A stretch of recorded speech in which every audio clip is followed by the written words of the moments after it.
Assalamualaikum warahmatullahi wabarakatuh. Halo Sobat Mahasiswa, perkenalkan nama saya Ayu Trianti dengan NIM 220301041 dari Prodi Pendidikan Bahasa dan Sastra Indonesia. Tujuan membuat video ini adalah untuk memenuhi tugas ujian akhir semester mata kuliah Psikolinguistik yang diampu oleh Ibu Asis Prof. Ahada Wahyusari MPD. Pada kesempatan kali ini, saya akan membahas dua pembahasan. Yang pertama, mengenai hubungan psikologi dengan linguistik. Yang kedua, bentuk gejala dalam bahasa, menganalisis faktor dan penyebab, serta solusi dari gejala tersebut. Hubungan antara psikologi dan linguistik sama-sama meneliti bahasa, namun dengan fokus yang berbeda.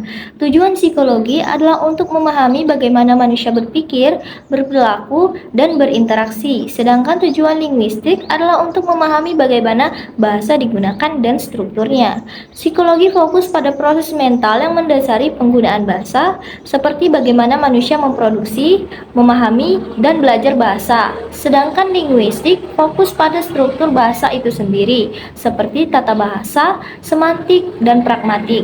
Jadi, psikolinguistik adalah bidang ilmu yang menggabungkan psikologi dan linguistik untuk mempelajari bagaimana manusia memproduksi, memahami, dan belajar bahasa. Salah satu bentuk gangguan berbahasa adalah keterlambatan bicara atau speech delay, yang dimana kondisi anak tidak mencapai tonggak perkembangan bahasa yang tipikal untuk usia mereka. Ada berbagai faktor yang dapat menyebabkan keterlambatan bicara yang dapat dikategorikan menjadi dua kelompok utama. Yang pertama, faktor internal. Yang pertama itu adalah gangguan perkembangan seperti autisme dan Down syndrome dapat memengaruhi perkembangan bahasa. Yang kedua, cedera otak akibat stroke, trauma kepala atau tumor dapat menyebabkan afasia, yaitu gangguan kemampuan berbahasa. Yang ketiga, gangguan pendengaran dapat menghambat perkembangan bahasa terutama pada anak-anak. Yang keempat, gangguan belajar seperti disleksia dan disrupsia dapat memengaruhi kemampuan membaca, menulis, dan berbicara. Yang kelima, kelainan seperti bibir sumbing, lidah terbelah, atau frenulum lidah yang kencang dapat menyebabkan kesulitan dalam mengucapkan bunyi bahasa tertentu. Yang kedua, faktor eksternal. 1. Anak-anak yang tidak mendapatkan cukup paparan bahasa dan stimulasi bahasa kemungkinan besar akan mengalami keterlambatan bicara. Hal ini bisa terjadi jika anak dibesarkan di lingkungan yang minim interaksi verbal, seperti saat orang tua sibuk bekerja dan tidak banyak berbicara dengan anak.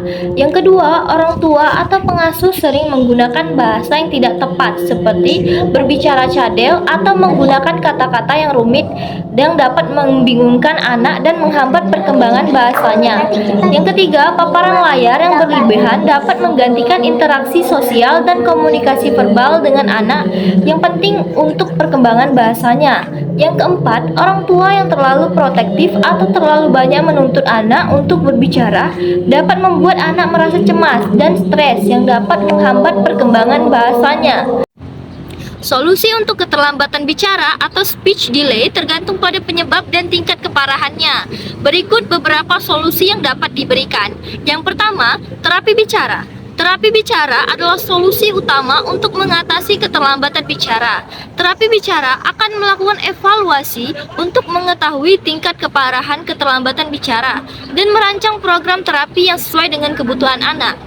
Yang kedua, bagi anak dengan gangguan pendengaran, alat bantu dengar suara dapat membantu mereka mendengar suara dengan lebih baik dan meningkatkan perkembangan bahasa mereka. Yang ketiga, orang tua atau pengasuh dapat melakukan beberapa hal untuk meningkatkan paparan bahasa, seperti sering berbicara dengan anak, bahkan saat mereka belum bisa berbicara. Yang keempat, obat-obatan mungkin diresepkan untuk mengontrol gejala gangguan neurologis yang mendasari keterlambatan bicara, seperti epilepsi